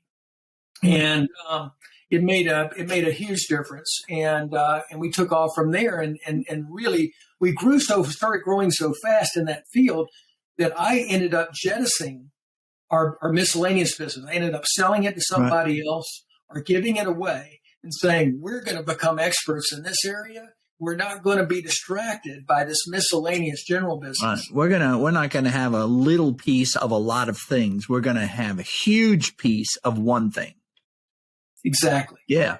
And if you look at it, you look at international business, American business, the trend in the past 4 decades has been towards specialization. Absolutely. Yeah. And we capitalize. Just like in medicine, right? It's the same kind of a thing, where the GP used to take care of the whole town. And that's not the case anymore. We all have specialties. When to get to this point where you said it finally took off, right? Uh-huh. How many years was that from when you and your dad started the business? So we started it in 1979. Yeah. He did a little bit in 78, but really when I came on board is when we really started it in 79. Right. And so we're talking about, till we get to this point, we're talking 1990. So we're talking 12 years before we get to the point where we really. And this is my question to you. So you're bumping along 12 years in this generalized sort of what I'll call horizontal commercial insurance business. Okay. Not vertical, but horizontal, taking any opportunity. You're 10 years into this. I'm sure you probably got married somewhere along that line. Yes. Right. And did you start a family? 1980. And we didn't start a family until much later, until 1993. So. Oh, you didn't? Okay. So it was you and your wife, 1980, going through the 80s. Weren't there conversations you came home and your wife's like, Greg, come on, how long are you going to keep bumping along with this thing? Well, my wife was just as supportive as any woman can be. She wanted me to do what I wanted to do, what would make me happy. And she wasn't super demanding about we had to be financially at this level or that level. Well, then what about you, though? You were an ambitious guy. You said, I'm too ambitious to be in academics. No. I had this, the world was my oyster, right? And here you are, and you're kind of stuck in the 80s in this business that doesn't seem to ever make money and doesn't go anywhere, which means I can't make any more than I'm making. Did you ever get to a point where you said, how can I tell my dad I'm not doing this anymore? I came very close to that, Charlie. You've hit the nail on the head. Right. It was so bad in like the mid to late 80s that I actually went to a company that evaluates people as to what type of jobs they should be in and that type of thing. And I with my own money, I hired a guy to evaluate me. I'm like, I'm terrible at this. I'm losing money. I'm a terrible leader. I'm a terrible businessman. I'm costing my father a lot of money. And even my father at one point in time said, son, we can't keep losing money every year. I did jokingly tell him one year, well, I'm a great tax write-off, aren't I? And oh, my God. he didn't think that was very funny. I bet he didn't. I bet he didn't. So I was really down that, and I was thinking about trying to get back into international business. Yeah. And going down that path because obviously I sucked at doing this. and it came very close. And I think he came close to pulling the plug too, because So how did you get past that? All entrepreneurs, by the way, hit that. Right. I never heard of a 10-year sort of what I'll call desert walk. Okay. But everybody hits that where it's like, oh man, I can be doing something else. I am worth money in the marketplace, and it's more than I'm making here. Exactly. Okay. No, How did you get past it? I don't know. I really don't know, except that I somehow deep inside, I felt like we were going to get there. And I don't know why I felt that way, but while I had a lot of doubts, and I came very close to moving. Because there is a moment in every business or every entrepreneur's life that I call the burn the ships moment. Mm-hmm. You know, the story of, they came from England and they come to America. And what the first thing to do is burn the ships. In other words, where we are has to work. Okay. I had that in my career, this burn the ship moment when I did my sort of angel investing and entrepreneurship. So, you had that burn the ship moments. Okay. This is it. I'm going to make this work versus I could be international banking. I could be an academic and, faculty member saying, well, I could do a lot of things, but no, this is going to work. Well, something that. When was that moment? Do you remember it? I do remember it because tell me about it. That I was so down on myself and on the business and everything else that I knew something needed to change. And I started wondering, maybe I'm the problem. So I started listening. When I used to take walks every day, I started listening on a cassette player to tapes from Tony Robbins and Zig Ziglar and motivational speakers. But the thing that hit me the most was Tony Robbins when he said in one of the tapes, he said, most people spend 95% of their time identifying their problems and 5% of their time solving them. They need to reverse those percentages. And that hit home to me. And I would listen to the same tape over and over again. And I finally got to the point where that's it. What I'm doing is I'm catastrophizing. And what I've got to do is stop worrying about what my problems are. I know what the hell my problems are. I'm solving problems. And that's where my energy needs to go. And the other thing that Tony Robbins would say, when you wake up in the morning, I'll tell you the difference between people who are failing and people who are successful. The successful people are thinking, what small thing can I do today to advance towards my ultimate goal if it's only 1/4 of an inch? The people who are failing wake up in the morning thinking, I've got this problem, I got that problem. They're overwhelmed by their problems. And so I adopted that mentality. And that's when we ended up specializing and going down a different. That's something. Of all of the tapes of the Zig Ziglars, all the Tony Robbins, and I was the same way. I listened to all that stuff. It is interesting. That's the one thing that 95% talking about problems, 5% solving one of them. Okay. Mm-hmm. That's what stuck with you in all of that. You never know when that one great idea is going to come that touches you where you are and who you are. Right. And that's what happened. That's why it's important to constantly be being washed in this stuff as opposed to being stuck in your own head, Exactly. So when you heard that, you said, that's it. I'm going to start doing this. I'm going to solve a problem today. That's great. I love that. So then what happened?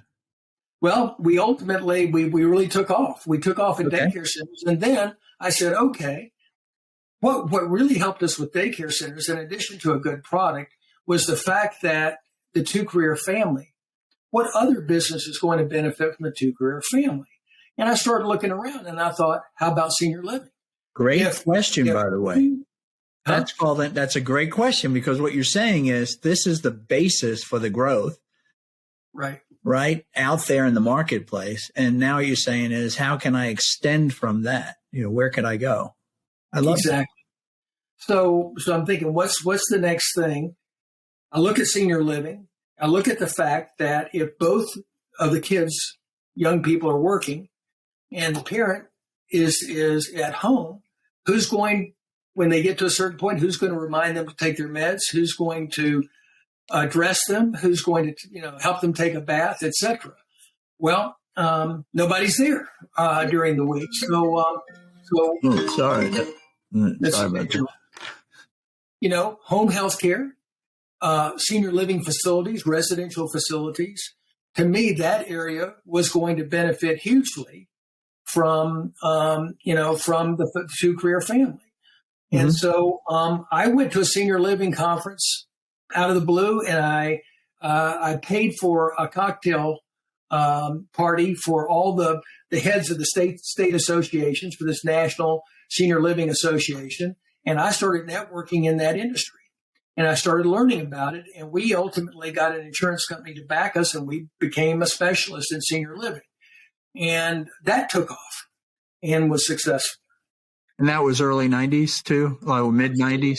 Early 90s that we sort of planted our flag in senior living.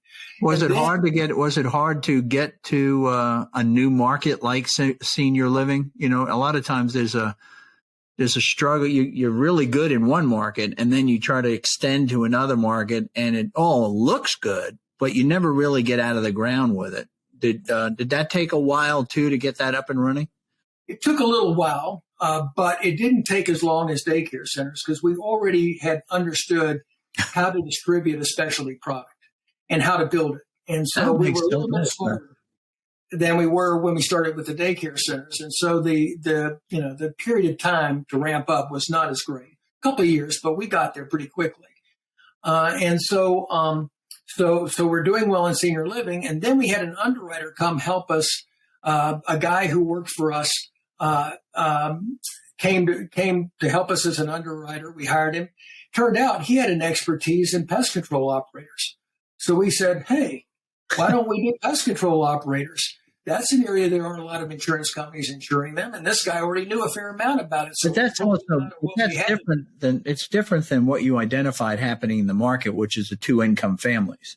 We got away from the two-income family, but pest control was something that this guy knew backwards and forwards. He knew how to underwrite it. He knew who had the business, etc. He had this great expertise we discovered after he came to work for us. So we basically, from scratch, we approached an insurance company and we created a pest control product with his help. And we became an expert in pest control operators. So we had a pest control department, senior living, daycare centers, etc. And so we're doing really well. We're making money. We're developing this expertise. We're developing an infrastructure. We're learning how to market and handle different programs of different types and different sizes. And then suddenly we thought, why don't we start acquiring? We developed enough infrastructure. We got a great distribution network. We got a great back room. I love that. Go ahead. Why don't we start acquiring people who have specialties? Yeah. So we ended up doing a bunch of acquisitions and grew even more because we would acquire a company that was like a Tomco, but only in one field. And then we would bring them our infrastructure. We would cut their costs down. And then we would grow their revenues by expanding the distribution network into our distribution network. That's brilliant. That's brilliant. So then everything's going along famously, not a problem in the world, right? You start growing, you're hitting the right markets, all things going. Did it just go straight up like that, or what? Well, it did until 1996. I should say 1997. We were. So that's 18 years into your business. 18 years of business. We were making money. We weren't making tons of money, but we were making out maybe a 4 or 5% profit, and modest profit. But I had known some point in the mid 90s something didn't feel right. Something, I don't know, as business owner's intuition, something was wrong with the company, and I couldn't put my finger on it. But anyway, we got to the size where we had never had a certified financial audit. And I thought, we're big enough now. We need to have a certified financial audit. I guess we were probably running about $5 million in revenue at that point in time.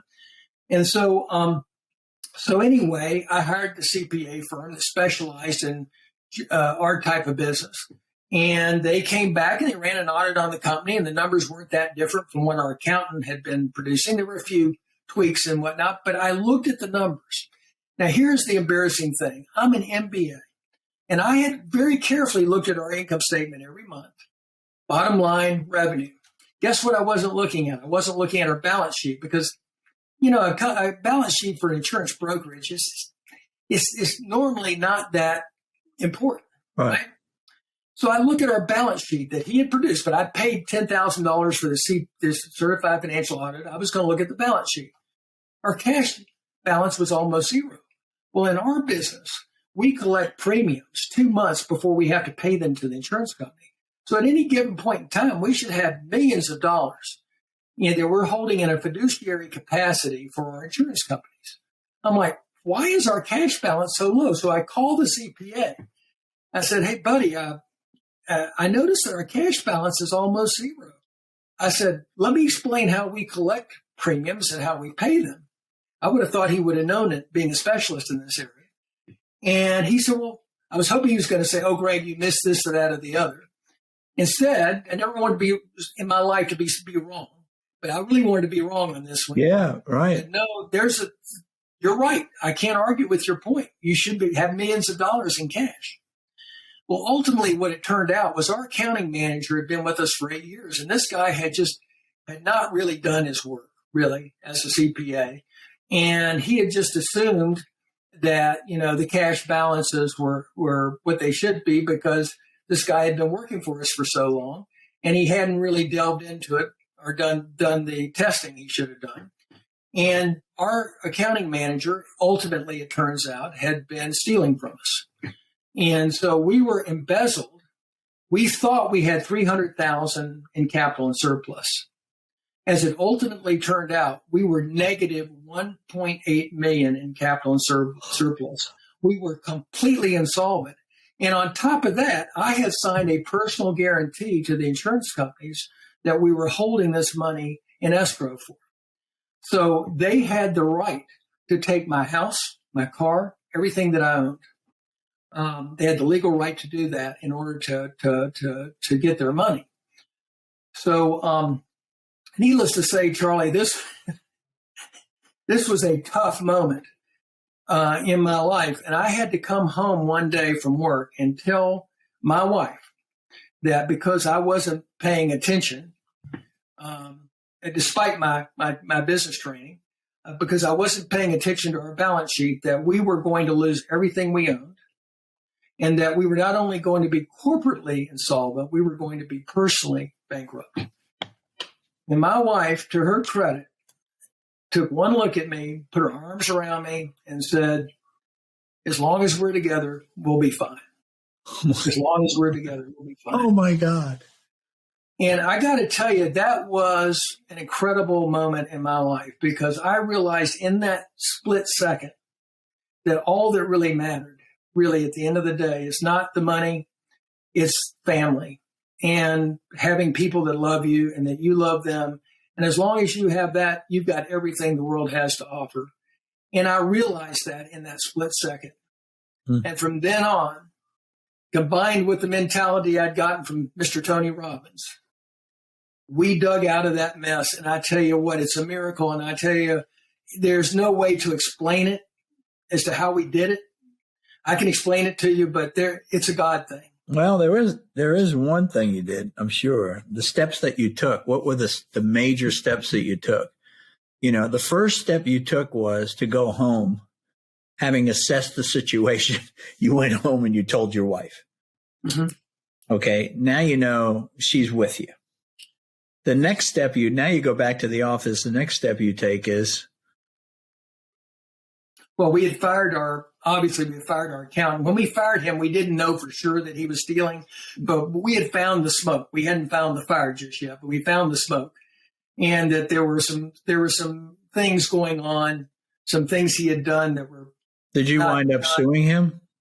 Huh? Or did you bring him up on criminal charges and civil charges? I ended up suing him, and he had criminal charges. Now I will get to that. But in any event, to answer your question, what was the first thing we did is, after I fired him. And of course there were rumors swirling around the office. Why did Mike get fired? He was very popular, smart guy. He made friends with everybody. At every bridal shower or baby shower, he always gave the best gift. Smart guy. Everybody loved him. And so anyway, after I fired him, there's rumors swirling around the office about what was going on. So what I did was, on the advice of a friend who to this day I'm thankful for, I called everybody in the office into our break room. And I told them, I said, guys, I'm just going to tell you like it is. I have screwed up. I've allowed our company to be embezzled. We are in financial trouble. I'm not going to tell you any different. And, I don't blame you if any of you wants to leave the company. And if anybody here wants to resign and go somewhere else, I will write you personally a recommendation letter to help you get another job. Wow. However, how many people did you bring together then? There were about 15 people in the break room, 20, okay, great. Maybe 15, right. 20. I said, however, I have a plan that I think can get us back on our feet. I really need your help to execute this plan. I can't do it by myself. And I would be honored if you would consider staying and help me do this plan. But I have no problem if you feel like you need to leave. And do you know, Charlie, for over a year, we didn't have a resignation. Those people bought in. And this was the advice of a very smart friend who told me, you throw yourself on the mercy of the court. You go in there and you just tell their people like it is, and you beg them for your help. And you might be surprised. No, that's really great advice, because the other thing that does is you know who's in and who's out, and you can't have anybody sort of as doubting Thomases in the employee base. You've got to be all in, right, together. And so that's very, very beneficial. That's really cool. That's a great story right there. That's a great story. In addition to that, I had an underwriting manager who was very unpopular and was a real problem interacting with a lot of the staff reporting to him. Mm-hmm. And I had to do something to fix that. But then I had to fire him. But he had knowledge of our situation. If the insurance company found out, I didn't do any lying. I didn't tell them. I didn't make representations to them that were wrong. At the time, they weren't asking about our financials, right. And so I knew that firing this guy was a huge risk, because he could tell the insurance company and they would shut us down in a heartbeat. Right. But I had to fire him. So basically, I borrowed some money from my father at a very high interest rate, and I paid him off like 8 months of salary and fired him. And he ultimately didn't go to the insurance company. But didn't you? That was a question I had. I would think that next step, which you said was to bring all the employees together and give them the assessment on where you actually were. That's a great next step. In other words, you went to your wife, then you go to the employees, right? And you see who's in, who's out. Isn't the next step that you had to go to the insurance companies and whom you had been holding these policies in escrow? Did you have to sort of tip your hand there, and that's the next mercy of throwing yourself at the mercy of the court kind of a thing, you see? Well, I could have done that, but here was the problem. There were a whole bunch of problems going on at the same time. The insurance company had gotten greedy, even though we had proof that we were making money for them on the business we were placing with them. They had decided on a lot of the deals that they were doing with program managers. That's what they called my type of company. They were actually terminating their program managers and going direct, so they didn't have to pay the commission. There you go. Manager. Now they came to me. This was before I discovered the embezzlement, a few months before, and said, "Greg, you're lucky. You're doing well enough for us that we're not going to terminate you and go direct on your business, but we're going to cut your commission down by 3 points." That was my profit margin, Charlie. I was actually back to losing money again after they cut my commission on short notice. Oh, my God. So how am I going to dig out of this? I'm losing money again. I'm back to losing money with an insurance company that got greedy on me. And so I had to change insurance companies. So I did. I negotiated. Necessity is the mother of invention. I negotiated a very lucrative deal with a new insurance company. And guess what? The new insurance company I negotiated the deal with, the first insurance company before or since that never asked to look at a financial. Wow. And that may be a God thing there. But anyway. It has to be, because that change at that time, again, right place, right time, right? It all happens at the right time. All of a sudden put you into profitability and give you that chance to kind of get your business out of financial trouble. Absolutely. So that happened. And then the existing insurance company comes to me and says, we think you're in violation of our contract for moving the business to another insurance company, and we're going to sue you. And so they initiate a lawsuit against us, which we need, like at this point, like a hole in our head. Fortunately, I had done a lot of due diligence on hiring a really good attorney, because I knew there might be a legal aspect to this. I'd hired one tough son of a gun. I had no idea how good he was. He basically convinced them that I had the ability to take the business from them. And not only that they could not compete against me at all.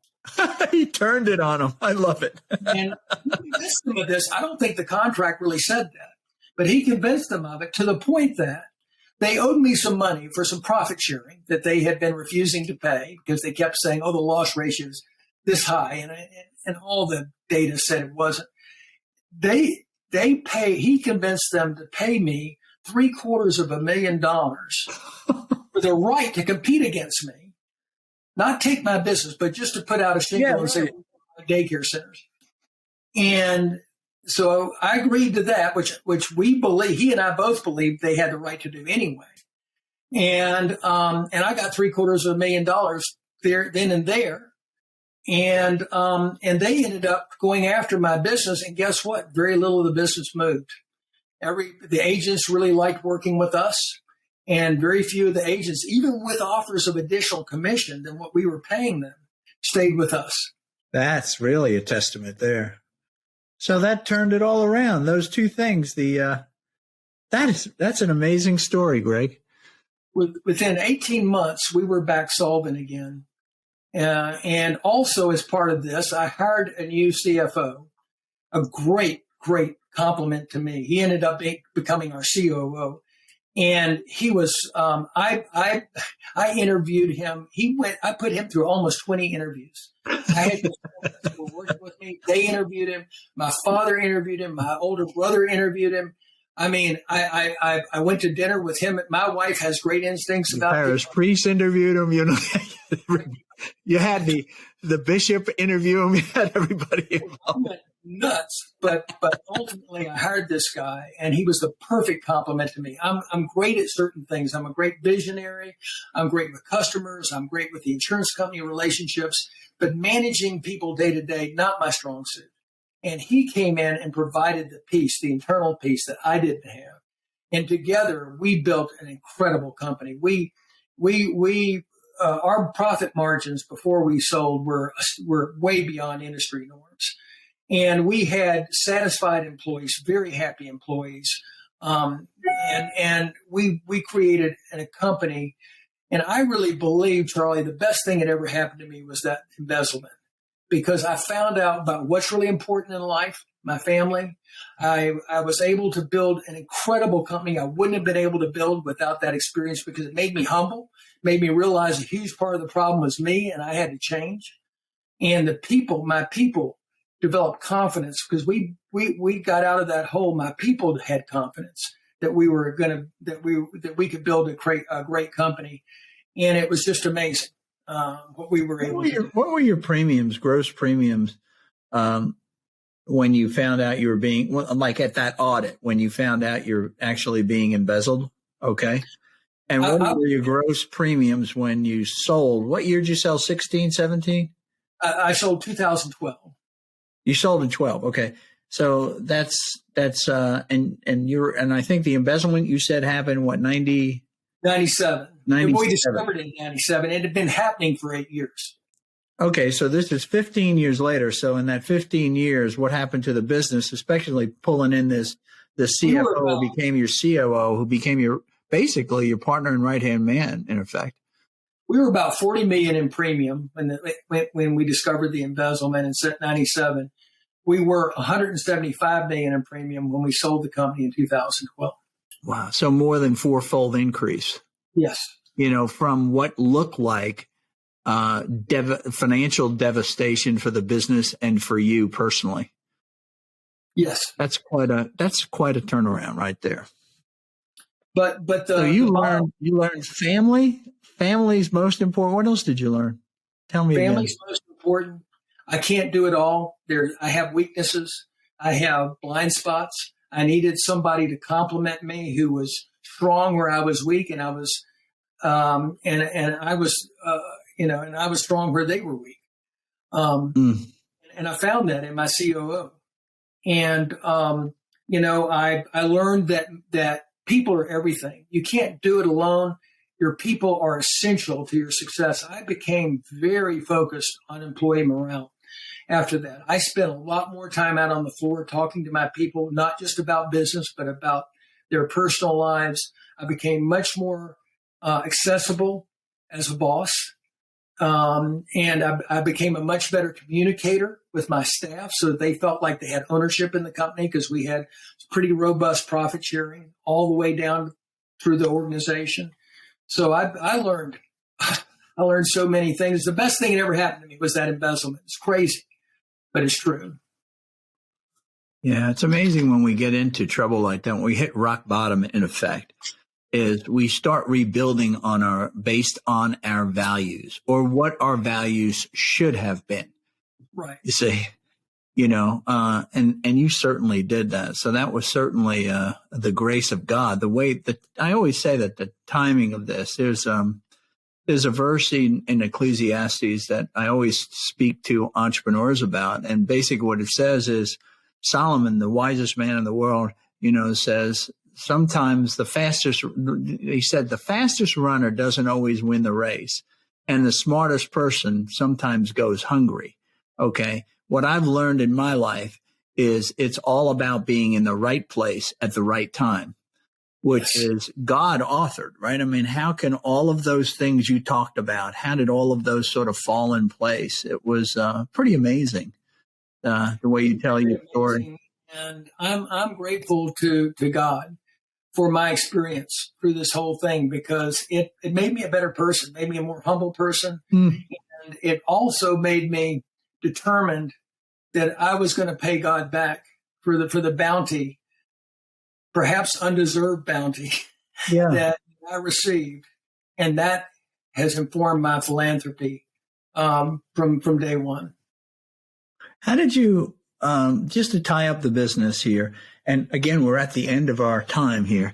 So, but to tie up the business, now you've got, things are going well. You've got somebody who you partnered with who's the CEO. You're doing your thing. You're a visionary, and you're a strategic thinker. Okay. And you're good in building partnerships. All right. On the other side, you have this guy who's your CFO, COO. Okay. Who knows how to sort of hire, manage people, keep the trains running on time. Right. Yes. Exactly. So you have a great partnership. You grow more than fourfold over that 12 years, or 15 years, I should say. And somebody is approaching you. Why sell out? Why even entertain that? Why was the timing right? Charlie, one thing I learned is to trust my instincts. Okay. And my instincts was it was the right time to sell. Yeah, we were doing great as a company. My COO was the perfect complement to me. But my sense of it was that if I didn't sell, things might not continue in the same vein. I know my energy level wasn't quite what it was, in the earlier years. My team, I didn't have anybody that I felt like could take over the company, or I would have tried to sell it to them. My daughter was perfectly unsuited to be owner, CEO. She wasn't interested in insurance. So I looked around and I thought, this is the time. This is the time to sell. And I also had. So did you judge that there were more downside than upside at this point? there was more Even downside. you as the leader, you see, because it comes down to, you could always make the decision to say, I shouldn't lead this anymore. I'm going to bring in this guy and I'm going to do, you see, then it increases risk on your part. Right. Right? Because you're not really running it day to day anymore, So that's where it kind of gets to this trade-off with entrepreneurs, and you're hitting on that now. But you talked, and you're so right about right place, right time. I just felt that. I just felt like now's the time. Oh, you did? Okay. Now's the time to sell. And also, I had been courted by an insurance company, Markel Insurance Company, for 5 years. And I'd gotten to know the management team pretty well. And I liked their ethics. And I knew that my buyer needed to be a very ethical organization and treat my people well. And they did. It turned out once we looked at other buyers, but we ultimately went with them, and they did treat our people well. I worked for them for 6 years. That was my next question. That's very unusual. I was out to lunch with an entrepreneur who's got some people interested in his business, and they said, well, will you continue to work for us? And he says, I'll give you 24 months, but then I'm out. Okay. You worked for 6 years for a company. I have a lot of the same background. I really was excited about working for this other person because I was learning so much. But, you were already an accomplished executive and entrepreneur at that time. Why the 6 years? What was that like, and what kept you there? Well, one thing that kept me there is they promoted me, and this wasn't part of the plan. This was like 6 months or 8 months into the deal. They promoted me to be president of one of their insurance companies, Markel Specialty. Wow. And I had never really been, except for that brief period with Marsh and McLennan, in the corporate world. And I'm like, I want to try this. I want to see what it's like to be a senior manager. I was reporting to the CEO and chairman of the company. And publicly traded New York Stock Exchange, sizable company. And I had 800 people reporting to me, ultimately. And it was a great experience. It's really a tribute to them as much as it is to me, probably more to them than to me, that I stayed there for 6 years because they treated me extremely well. They didn't treat me like an outsider. They treated me like part of the team. And they promoted me over some people who were been in the company for years, that they could have potentially promoted internally, but they felt like, for whatever reason, I was their best candidate. And so the last 3 years, however, I had 2.5 years, I had a part-time job that I designed. And I went to them and I said, I'm ready to step down, but I don't want to step down all the way. I'd like to do this one project for my last couple of years with your company. And they agreed to it. And it was great. I designed my own job and did that for the last couple of years. Though, the thing that strikes me, just having heard your whole story here, right from college, is you not only became a successful entrepreneur, but you also achieved your longer term dream of being that general manager running the big company, if you will. Right. I mean, but in order to achieve the ultimate dream that you had at a very young age, it was that you had to build a company and sell it to kind of get to that next stage, yes. Which was to be that executive. I think it's an incredibly wonderful story that you tell on where you just don't know where life's going to take you. But you did have that seed of ambition that you knew you were going to be running. And you had the right partner in life who stood by you in the absolute toughest of times. Okay. And it all worked out. Blessed with a great dad as an advisor, other people that came in, like that fellow that told you to specialize, right? In the late 80s. I mean, the story is just wonderful. I just love it. I love it. And sorry you had to go through that embezzlement, though. But like you said, it was the best thing that ever happened to you. It was. My wife hates it when I say that. Because it's easy to stand by you, when she can buy those shoes that she always wanted, kind of thing. Yeah, right. Yeah, we had a good life. Well, Greg, we never really got deeper into the philanthropy, but I think that this story is going to help a lot of people. It's quite the story and quite the encouragement to a lot of entrepreneurs that are suffering along. one thing I'll leave you with, Charlie, my favorite quote of Churchill, which is not very well known, as very few people know it. And he's so often quoted on so many other things, but it's Churchill's definition of success. It's going from one failure to another with no loss in enthusiasm. I'm going to end the interview with that. That's just perfect. Greg, thank you so much for doing this. Thank you for joining us, everybody. Again, sign up at paparelli.com to make sure you don't miss one of these interviews. And Greg, you were spectacular. Thanks for being so open with us.